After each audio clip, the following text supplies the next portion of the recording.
Hola, buenas, yo soy Álvaro Faubel, estudiante de Ingeniería Multimedia, y esta es la práctica número 3 de gráficos por computador. Esta práctica la he hecho con Rafael Pérez Pérez y trataba sobre shaders. Bueno, se nos pedía hacer unos cuantos shaders, 3 en total, y el primero de ellos es este de aquí, que trataba sobre hacer un shader de fuego y utilizando una textura de fuego, la cual es esta de aquí. En el script tenemos una variable pública que se llama NoiseBell, que es la velocidad a la que se desplaza la llama. Cuanta más velocidad le pongamos, más rápido como que ebullece la llama. Quedaría un poco así el efecto de llama que nos ha quedado. En el código simplemente como propiedades declaramos un nuevo color para añadir una segunda textura, que es la textura de ruido, y una variable NoiseBell, que es la velocidad, como ya hemos dicho anteriormente. Y nada, simplemente en la función surf lo que hacemos es guardarnos en una variable auxiliar la textura del ruido y modificamos la coordenada y de esa textura utilizando la velocidad que hemos creado y el tiempo para que se haga con respecto a los frames y se haga sola, y ya una segunda variable que guarde la textura principal para poder modificar también la textura principal. Y nada, ya para aplicar la emisión que se nos pedía, aquí lo que hemos hecho es cambiar la C por emission y colocamos el albedo a 0 y añadimos el componente emission con la variable que acabamos de crear.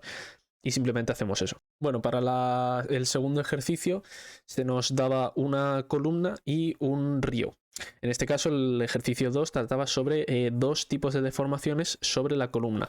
Vamos a hablar de la primera, que era hacer como un efecto así serpenteante, como estamos viendo. Y como vemos aquí tenemos 4 variables públicas que se pueden modificar, que una es la amplitud, otra es la frecuencia y otra es la velocidad de deformación. También tenemos el tessellation para hacer que los bordes, como vemos aquí, sean menos poligonales y sean algo más redondos y se vean mejor, con más calidad. Bueno, el código de este shader, del primero de los shaders de deformación, simplemente creamos esas 4 variables, como ya hemos dicho antes: amplitud, frecuencia, velocidad y test, que correspondería a la tessellation. Creamos la función testFixed, que simplemente devuelve test y ya lo hace por sí solo. Y luego tenemos una función, el voidVert, en el cual vamos a modificar los vértices. Creamos una variable auxiliar que la llamamos i en este caso, y simplemente es una función sinoidal en el cual utilizamos la velocidad, el vértice i, porque vamos a modificarlo a lo largo de la coordenada i de los vértices, y multiplicamos por la frecuencia, y el valor que nos da este valor de senoidal lo multiplicamos por la amplitud. A los vértices en la X le sumamos el valor que hemos obtenido. El segundo shader, que es este de aquí, que le hemos cambiado el material para que se note un poco la diferencia.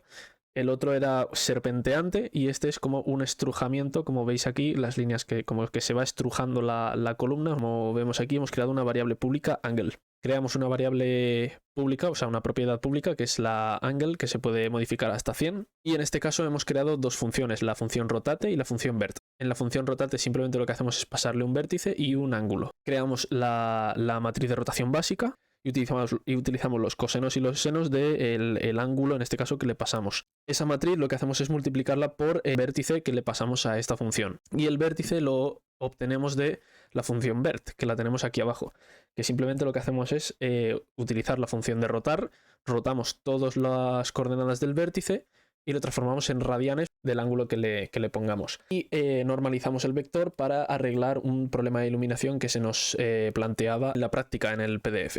Y ahora, por último, pasando al último ejercicio, que sería el del río, es un shader de agua para hacer como una especie de oleaje sobre el río, un valor de amplitud y un valor de velocidad. Se nos quedaría así, hace un efecto así como de oleaje, de que el mar se mueve, que lo tenemos aquí. Hemos creado dos propiedades públicas, amplitud y velocidad, y luego hemos modificado un poco la función surf y hemos creado la función vert. En la función vert, como se nos pedía, hemos creado 3 variables de frecuencia y 3 variables de velocidad para hacer diferentes deformaciones sobre el agua, y también una variable de amplitud. Y simplemente creamos 3 variables que les hemos llamado wave, y en cada una lo que hacemos es aplicarle su velocidad y su frecuencia, y en alguna modificamos la coordenada de textura X y en otras modificamos la coordenada de textura Y. Luego lo que hacemos es coger todas estas deformaciones de antes y las sumamos en una misma deformación, y y esta deformación la aplicamos sobre el vértice en el eje Y. Y abajo en la función surf calculamos las coordenadas de textura que hemos modificado con el tiempo y la velocidad y demás para formar esas ondas a lo largo del eje Y y del eje X. Hemos cogido la escena nocturna, que en este caso creo que se ve un poco mejor, y por aquí fuera tendremos el agua, y los otros dos shaders los podemos ver en la sala del trono. Esta columna, por ejemplo, como está estrujada, y esta columna como está deformada. Y por último podemos ver el shader de fuego en las antorchas. Vemos en la pestaña Game cómo podemos movernos con el jugador, el shader de fuego, el agua. Y esto sería todo lo que hemos hecho en la práctica número 3 de shaders de gráficos por computador.